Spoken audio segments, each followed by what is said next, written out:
Hello students, how are you? I hope all is well, you are safe. प्यारे विद्यार्थियों, मुझे विश्वास है कि आप ठीक हैं और सेफ हैं। आज मैं आपके लिए एक नया टॉपिक लेकर आया हूँ, torque on rectangular current loop in a uniform magnetic field.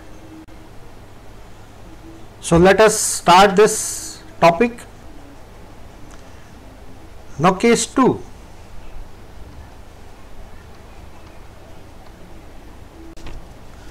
Now what is the force on branch AB and CD? Let us first calculate. You see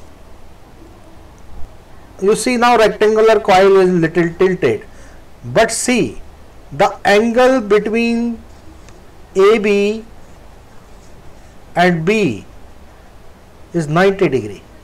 So B is always perpendicular to AB.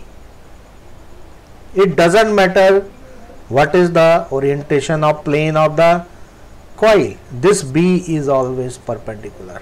Both the side. Here also, see B. On this side, this rotation affects the angle between B and this side, but on these two sides AB and CD, orientation of coil does not affect this angle. This angle is always 90, that is phi is always 90. So when phi is 90, what is the force on these two arms, F1, F2, I, small b, capital B? Sin phi is 90, so sin 91, but they are not collinear. This is the point. These two forces F1 and F2 are not collinear. Their point of action is different. So obviously they will create some torque. Now what about BC and AD? Now they will experience some force. Force on BC will be outward along the axis, and force on AD will be downward along the axis. These both the forces are equal and opposite, they will cancel each other. Net force due to these two forces on AD and BC is 0. But still F1 and F2 is there. Line of action is different. So they will create torque. But still net force on the coil is again 0, as it was in first case, but torque is not 0. So let us understand second figure. Again we take a view from AD side. If we take a view of this setup from AD side, front view from AD side, see now AD side is tilted, inclined from horizontal by theta degree. Now see, this is the axis of rotation. Blue dotted line is axis of rotation passing through the center. This line, and x is the distance of F2 from this axis. Perpendicular distance is x. Same is here. F1 is also at x distance, because this line passing through the center. This is the direction of magnetic field, and this is the direction of magnetic moment perpendicular to the plane of the coil, making some angle theta. So this whole situation is presented in form of front view. Now due to this inclination, now this distance, perpendicular distance of F1 from this axis will not be now A by 2. This will change. Here this angle will be theta. If we apply sin theta here, this side is perpendicular, this side where my cursor is moving, perpendicular over hypotenuse, this is hypotenuse. hypotenuse is a by 2. So sine theta is equal to this side perpendicular distance divided by a by 2. So therefore perpendicular distance, this distance comes out to be a by 2 sine theta, which I have mentioned. This distance is also a by 2 sine theta. So this is little bit geometry is here. I hope this is clear to you. Now x is a by 2 sine theta. So now what is the total torque? Torque due to force F1 and torque due to force F2. F1 is creating anti-clockwise, F2 is also creating anti-clockwise torque. Therefore torque is F1 into x due to F1 force, and due to F2 this is F2 into x. Total torque is F1x plus F2x. We put the value of F1 and F2, that is I small b capital V. We get this expression. We solve this expression. Finally we get I AB capital B sine theta. I have clubbed A and B because this is length and breadth.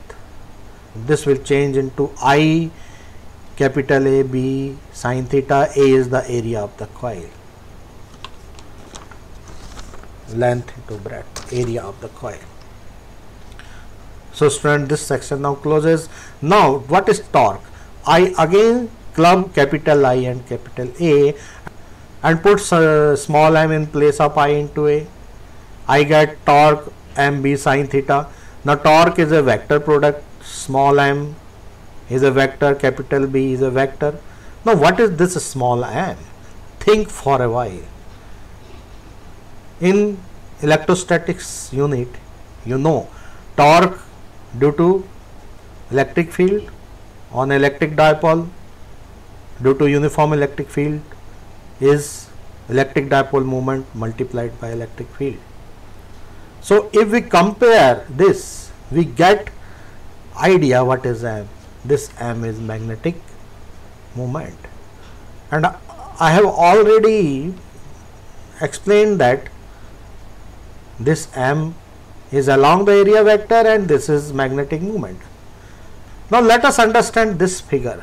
When m and b are in same direction, this will happen when coil is perpendicular to the magnetic field. If this is magnetic field, coil is perpendicular to the magnetic field, so direction of b and m is parallel. This theta is 0.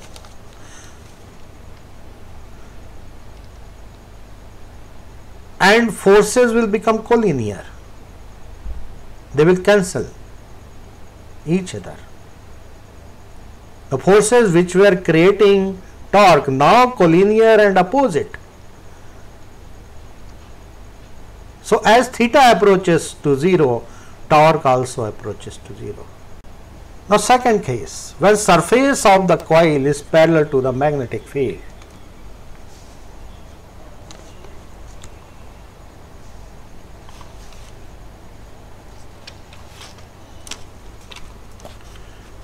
Now second case, when surface of the coil is parallel to the magnetic field, this is the m. So you see there is 90-degree angle, theta is 90. So when theta is 90, torque will approach to maximum. Why? Because see, forces are acting on the arms of the rectangular coil perpendicularly. Maximum torque will be there, theta approaching 90, torque approaching maximum. So we define magnetic moment m is equal to I into A. I is area vector. So magnetic moment is a vector quantity along the area vector, that is along the perpendicular to the surface of the coil, and its SI unit is ampere meter square. So students, more about torque, some more facts about torque. So torque T vanishes when m is either parallel or anti-parallel to the magnetic field. This happens when rectangular coil is perpendicular to the magnetic field. So m will also be in this direction. So M can be in this direction or it can be in this direction. If M is in this direction, anti-parallel to the magnetic field. If M is in this direction, M and B are parallel. But in both the cases, surface of the coil is perpendicular. So either theta will be 0 or 180 degree. In both the cases, torque will be 0.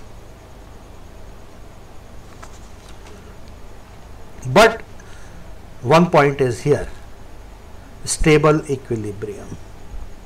If M and B are in same direction,